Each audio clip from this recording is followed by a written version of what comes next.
जब अबू उमरा कोतवाल फौज लेकर के पहुंचा घर, पूछा अबू उमरा ने कि इब्ने साद कहाँ है? तो बीवी ने जबान से तो कहा मुझे पता नहीं है, और हाथ से इशारा किया। वो डेहरी में बंद था, डेहरी में। फौरन डेहरी खोली गई और इब्ने साद को पकड़ा गया, और पकड़ने के बाद हाथ पैर काटे गए, और हाथ पैर काटने के बाद चौराहे पे उसे कत्ल किया गया। फिर सिम्र को पकड़ने के लिए भेजा। सिम्र ने सुना कि अबू उमरा कोतवाल आ रहा है पकड़ने के लिए, तो सिम्र घर से भगा। फौज ने पीछा किया, रात में एक जगह सो रहा था चादर ओढ़े। फौज पहुंच गई, देखा इसके कोड़ी के दाग चादर के ऊपर से भी चमक रहे थे। फौजियों ने देखा तो ऊपर ही से तलवार चलाना शुरू किया और सिम्र को भी कत्ल कर दिया। यहां तक कि हुरमला जिसने अली असगर को तीर मारी थी, उसे भी पकड़वाया गया, और पकड़वाने के बाद चौराहे पे उसे खड़ा किया गया, और मुख्तार ने हुक्म दिया कि चारों तरफ से इतनी तीर मारो कि इसका बदन छलनी हो जाए, ये मर जाए। चौराहे पे खड़ा करके मुख्तार ने इतनी तीर चलवाया कि हुरमला मर गए। किसी एक को जिंदा उसने नहीं छोड़ा। यहां तक कि इब्ने जियाद को भी फौज ने घेरा। ठीक मुहर्रम की 10 तारीख को दरियाए फरात के किनारे जंग हुई, और इब्ने जियाद को भी मुहर्रम की 10 तारीख को मुख्तार की फौज ने कत्ल कर दिया। जितने लोग भी लिखा है 1,40,000 लोगों को मुख्तार ने कत्ल करवाया। 1,40,000। अल्लाह ताला का जो फरमान है कि अल्लाह ताला जालिम से गाफिल नहीं है। कोई न जाने कि हम जुल्म करेंगे तो अल्लाह से पोशीदा है। बहरहाल मुख्तार ने काम बड़ा अच्छा किया, लेकिन काम अच्छा करने के बाद उसे घमंड हो गया और उसने नबूवत का दावा कर दिया कि मैं अल्लाह का नबी हूं। तो फिर उसके कत्ल का फतवा उलमा ने दिया, और फिर मुख्तार भी कत्ल कर दिया गया, इसलिए कि नबी तो एक ही है। आखिरी नबी हमारे नबी ही हैं, अब उनके बाद कोई नबी नहीं आएगा। और मुख्तार ने इतना अच्छा काम करने के बाद नबूवत का दावा कर दिया, तो उसका अमल सब बर्बाद हो गया और वो कत्ल कर दिया गया। अल्लाह के रसूल पर एक आयत नाज़िल हुई, मा काना मुहम्मदुन अबा अहदिम मिन रिजालिकुम, मोहम्मद तुम मर्दों में से किसी के बाप नहीं, वलाकिन रसूल अल्लाह, लेकिन अल्लाह के रसूल हैं, व खातमन नबिय्यीन, और नबियों में आखिरी नबी हैं। सहाबा ने सुना तो दूर से पूछा, अल्लाह के रसूल आपके बाद कोई नबी नहीं आएगा? कहा ना। तो कहा फिर हम लोग दीन किससे हासिल करेंगे? जब कोई नबी नहीं आएगा तो दीन कौन सिखाएगा? अल्लाह के रसूल ने फरमाया था, मेरे साहबा मेरे बाद दुनिया में अब कोई नबी तो नहीं आएगा, लेकिन मेरी उम्मत में जो आलिम होंगे उनसे तुम्हें दीन की दौलत मिलती रहेगी। सुभान अल्लाह, सुभान अल्लाह। उलमा से दीन तुमको सीखना पड़ेगा।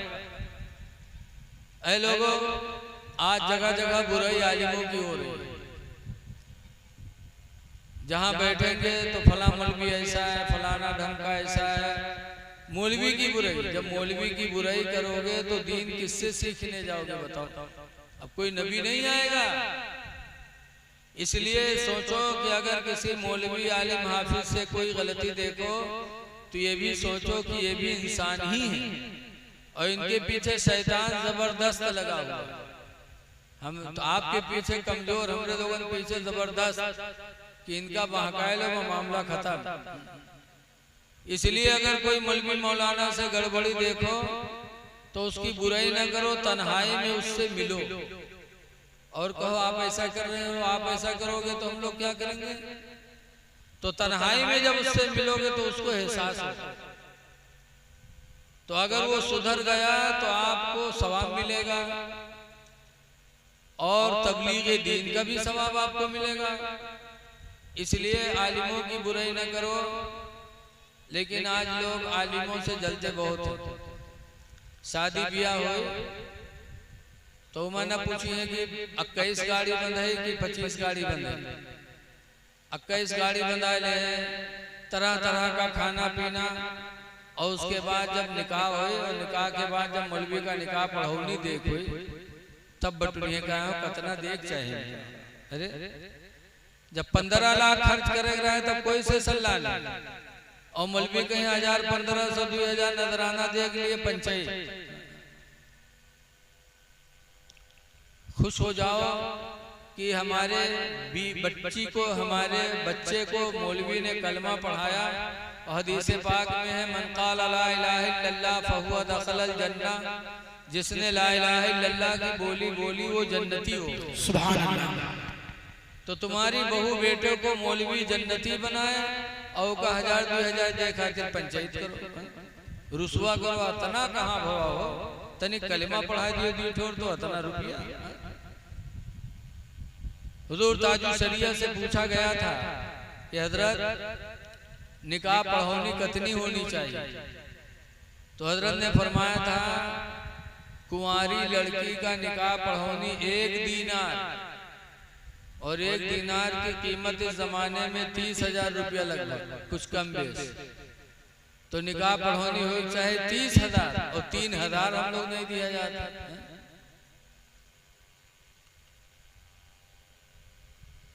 करबला वालों से हमें सबक लेना है। देखो रसूलुल्लाह सल्लल्लाहु अलैहि वसल्लम की बेटी फातिमा ज़हरा रज़ियल्लाहु ताला अन्हा अपने बाप से कितनी मोहब्बत करते थे। लिखा है 3 दिन फातिमा के घर चूल्हा नहीं जला। ऐसे गरीब थे हजरत अली शेर खुदा, बहुत गरीब थे। शादी हो गई थी, 2 साल फातिमा का गौना नहीं आया था। मदीने के लोगों ने पूछना शुरू किया, अल्लाह के शेर आपने शादी कर लिया और रुखसती नहीं कराई। कहा कहाँ लिया, मेरे पास तो घर भी नहीं। बगैर घर के थे, लेकिन रसूलुल्लाह ने अपनी चहेती बेटी का निकाह अली के साथ कर दिया था। अली की दौलत नहीं देखी थी, अल्लाह के रसूल ने अली का इल्म देखा था और अली का अमल देखा था। इल्म अमल देखकर रसूलुल्लाह ने निकाह कर दिया। तो रुखसती नहीं हुई, 2 साल हो गए। तब मदीने के एक अंसारी खड़े हुए, उन्होंने कहा अली मेरे 2 घर हैं मदीने में, दोनों घरों को देख लो, जो तुम्हें पसंद आया वो तुम्हें नजराना देता हूं। हजरत अली को उस अंसारी ने अपना एक मकान नजराने में दिया। हजरत अली फातिमा को रुखसत करा के लाए। अंसारियों का एहसान, मदीने के अंसारियों का एहसान इस्लाम पर बहुत बहुत, उन्होंने इस्लाम के लिए अपनी कुर्बानी पेश की है। तो बहरहाल फातिमा के यहाँ गरीबी बहुत थी। 3 दिन फाका रहा। 3 दिन के बाद हजरत अली शेर खुदा थोड़ा सा जो लेके आए, हजरत फातिमा ने चक्की में पीसा, आटा बनाया, रोटी बनाई। 1 रोटी बनके तैयार हुई और खाने वाले कितने थे, 9 लोग और रोटी 1। हजरत हसन, हुसैन, मोहसिन, ज़ैनब, उम्मे कुलसूम, रुकैया, हजरत अली, फातिमा और फिज़ा, 9 लोग खाने वाले, रोटी 1। लेकिन जब फातिमा खाने के लिए बैठी तो उन्हें अपने अब्बू की याद आई कि मैं खाने जा रही हूँ, मेरे अब्बा ने खाया कि नहीं खाया। तो उसी में से एक टुकड़ा हजरत फातिमा ने तोड़ा और अपने बाप के पास लेके गई। हुजूर ने देखा फातिमा रोटी का टुकड़ा लाई हो। कहा 3 दिन के बाद रोटी का इंतजाम हुआ था, बगैर आपको खिलाए मेरा दिल खाना गवारा न किया, उसमें से एक टुकड़ा लेके आई हूँ। अल्लाह के रसूल ने उसमें से एक निवाला लिया और अपने मुंह में रखा और फरमाया बेटी फातिमा एक हफ्ता के बाद आज ये पहला लुकमा है जो तुम्हारे बाप के मुंह में गया है। सुभान अल्लाह, सुभान अल्लाह। ये अहले बैत का फाका था, सब्र था कि बेटी 3 दिन फाका कस तो अब्बा 1 हफ्ता से। लेकिन गौर करो कि फातिमा ज़हरा ने 3 दिन के बाद एक रोटी पाई थी 9 लोगों के बीच में, लेकिन बगैर बाप को खिलाए खाना गवारा न किया। आज लड़कियों से लोग प्यार नहीं करते। लड़का पैदा हुए तो धूमधाम से छठी करिए, लड्डू बटिए, बकरा कटिए, और कहो बिटिया पैदा हो गई तो लागत है घर में कोनो तिलिया मसान के खोपड़ी पड़ी गई। सब बौरा बने हैं चुपचाप, कोई बोलते नहीं। अगर बाहर निकले कोई पूछ लीस का कल हाँ कई के बाद बिटिया को बताए तक नहीं। आज लड़कों की पैदाइश में खुशी होती है। लड़कों को देखा जाता है जहां शादी हुई, बीवी आई, बस बीवी को लेके अलग हो गए।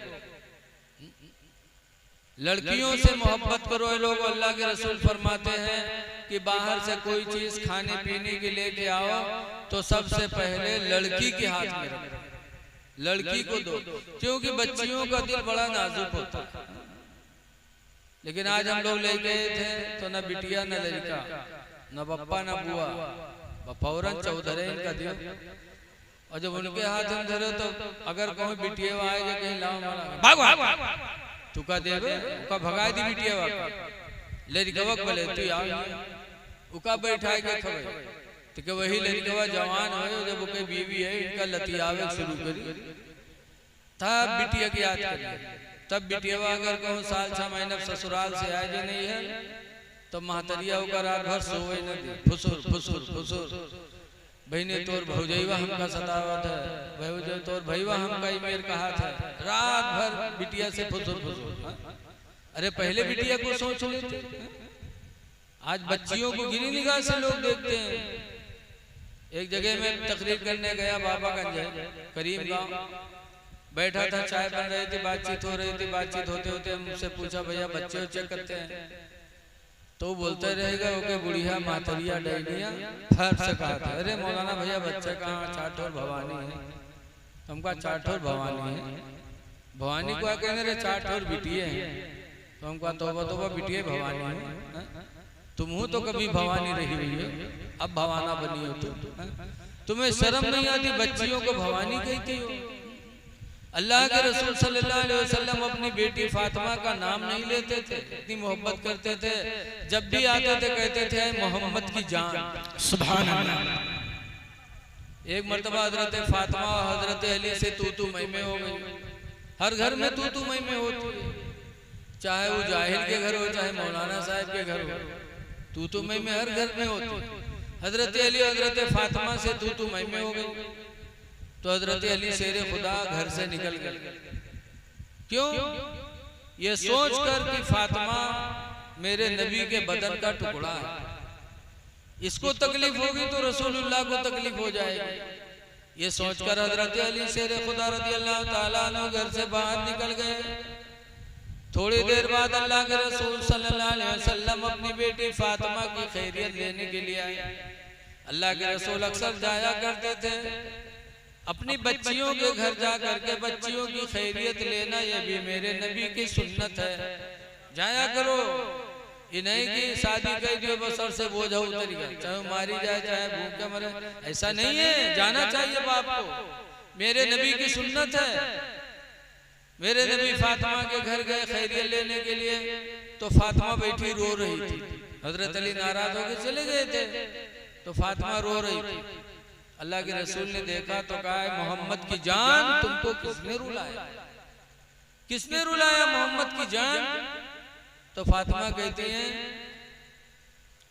मेरे शौहर अली हमसे नाराज हो गए। आजकल की बिटिया हुई थी तो उठी थी अटे थी कहीं चलो भाई घर में रही रोजी न हो, जब से तब से जलते हैं नहीं घर में। लेकिन हमारे फातिमा ज़हरा कहती है मेरे शौहर अली हमसे नाराज हो गए, वो इसीलिए रो रही है। कहाँ कहाँ गए? कहा मस्जिद में होंगे और कहाँ होंगे। मस्जिद में गए तो हजरत अली शेर खुदा सिर्फ लुंगी पहने थे। मस्जिद नबवी की कच्ची फर्श थी, लेटे थे, करवट बदल रहे थे, बेचैनी में थे कि कहीं फातिमा नाराज हो गई तो अल्लाह के रसूल नाराज हो जाएंगे। इतने में हुजूर गए, फरमाया कुम या अबा तुराब, ऐ मिट्टी के अब्बा खड़े हो जाओ। हजरत अली खड़े हुए। हुजूर फरमाते हैं अली मेरी बेटी फातिमा तुम्हारे निकाह में है, औरत है।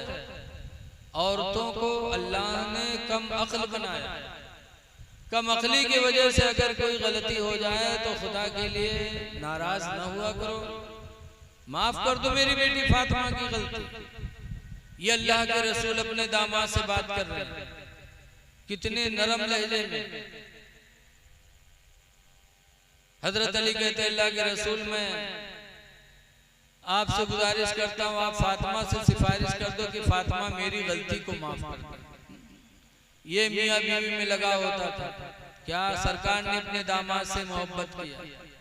आवाज तो देखा जाता है जहाँ बिटिया रुखसत करी है तो बिटिया के घर छूटा थे तो रोई बे करी, और जब रोई तो पप्पा का कही है काहे डरा थे रे, काहे रो थे जा। अगर वो आंखें उठे तो कैसा रे आंखें फोड़ दे, अगर कोई बोली तो कैसा रे कत्ल करा दे, चाहे 10 बीघा बिकाए जा, जा डरात का है। तो आजकल पप्पा पहलवान बना एक पटपट, तो घर में क्या होगा, जंग होगा कि नहीं होगा, लड़ाई होगी उस घर में। ऐ लोगों नबी करीम सल्लल्लाहु अलैहि वसल्लम की बेटी फातिमा ने अपने बाप से प्यार किया। आज भी बच्चियां अपने माँ बाप से बहुत मोहब्बत करती हैं। फातिमा ज़हरा रसूलुल्लाह सल्लल्लाहु अलैहि वसल्लम की चहेती बेटी थी, अली के निकाह में थी। और जब हजरत फातिमा के विसाल का वक्त आया, याद रखो सरकार का विसाल हुआ 11 हिजरी में और फातिमा का इंतकाल हुआ भी 11 हिजरी में, लेकिन 6 महीना सिर्फ जिंदा रही फातिमा। हुजूर का विसाल हुआ रबीउल अव्वल में, हजरत फातिमा का इंतकाल हुआ रमजान में। 6 महीना जिंदा रही, लेकिन बाप का गम इतना था फातिमा को कि 6 महीना तक फातिमा मुस्कुराई नहीं। 6 महीना दुनिया में जिंदा रही, हंसी नहीं, कभी मुस्कुराहट भी लबों पे नहीं आई। इतना अपने बाप के गम में रहती थी। दिन में कहा करती थी ऐ रोशन दिन, जो मुसीबत मेरे ऊपर पड़ी अगर तेरे ऊपर पड़ती तो तू तारीकी से बदल जाता। इतना गम था फातिमा ज़हरा का। आवाज देखा जाता है अब्बा अम्मा मरा था तो तीसरे तो दिन अत्ता रोई है कि लागत है साथे चल दे हैं। और तीसरे दिन के बाद सय्युम हुए तो इतनी खुशियां ली कि लगता है कि कोई शादी का मौका। फातिमा ज़हरा रज़ी अल्लाह ताला अन्हा रमजान की 3 तारीख आई तो अपने शौहर हजरत अली से कहते हैं अल्लाह के शेर आज रात में रुखसत हो जाऊंगा, लिहाजा मेरे मरने पर रोना नहीं, सीना न पीटना। फातिमा ने मना किया था रोने से। अब आजकल कोई मरता है तो हम लोग कितना रोते हैं। ज्यादातर सास ससुर के मरे पर पतोहिया रो, सबसे ज्यादा पतोहिया चिल्लाई रोई, गिरी राय के धूं से, फिर लोग उठाइए, फिर गिरी धड़ाम से, लागत एक साथ चल दिया। सास ससुर का जिंदगी में खाना ना पूछिए, मरे के बाद इतना रोइए। रोने से कोई भला होने वाला नहीं है।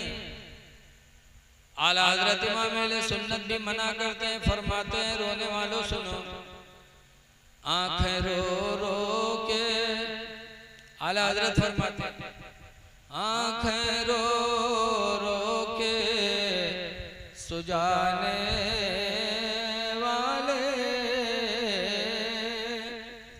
आंखें रो रो के सुजाने वाले और जाने वाले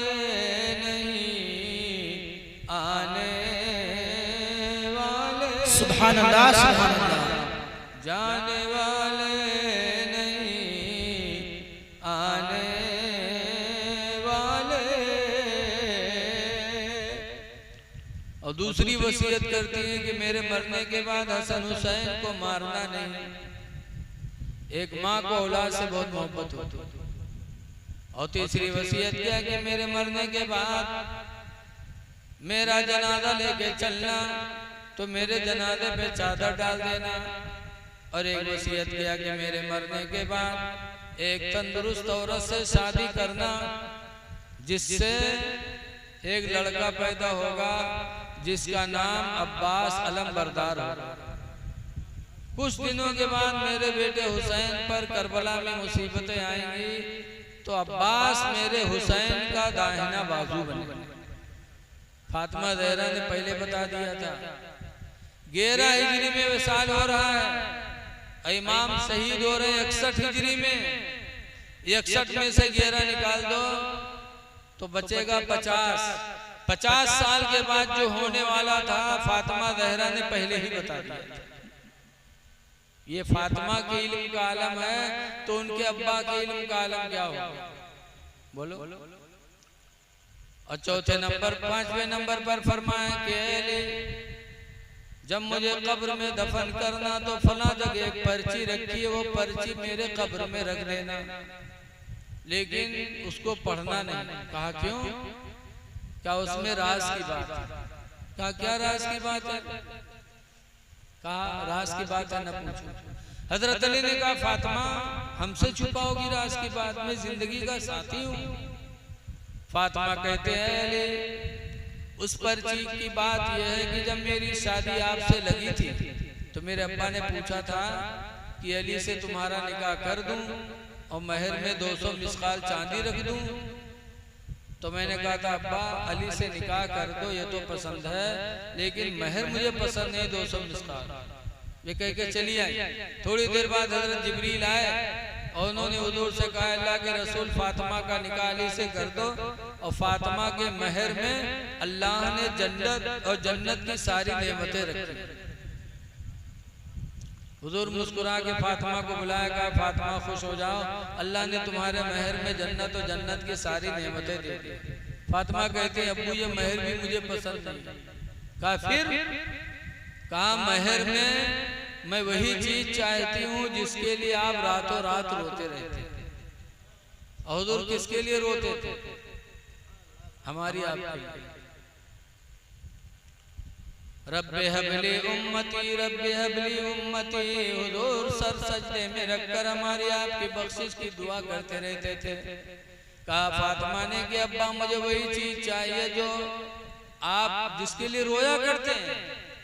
फातिमा कहते मैं कह के चली आई थी, इतने में हज़रत जिब्रील एक पर्ची लेके मेरे अब्बा के पास आए थे जिसमें लिखा था अल्लाह ने फरमाया था नबी अपनी बेटी फातिमा का निकाह अली से कर दो और महर जाल तो शफात उम्मत मोहम्मदिन सदाक़ा फातिमा, कि मैंने फातिमा के महर में उम्मत मोहम्मदिया की बख्शिश मैंने रख दी। जाल तो शफात उम्मत मोहम्मदिन सदाक़ा फातिमा, फातिमा के महर में मैंने उम्मत मोहम्मदिया को बख्श दिया। तो मैंने इस शर्त पर आपसे निकाह किया था, तभी से वो पर्ची मैं फला जगह रखी हूँ। जब मुझे कब्र में रखना तो पर्ची रख देना, ताकि कल क़यामत के दिन अगर मेरे अब्बा का कोई एक उम्मती जहन्नम में गया तो मैं अपने रब के सामने खड़ी हो जाऊंगी, कहूंगी परवरदिगार मेरी महर में इस उम्मत मोहम्मदिया की बख्शिश रखी थी, फिर मेरे अब्बा का ये उम्मती जहन्नम में कैसे जा रहा है? ऐ लोगों ये मोहब्बत थी फातिमा को हमसे आपसे। बहरहाल हजरत फातिमा ये वसीयत करके फारिग हुई कि मलकुल मौत आ गया।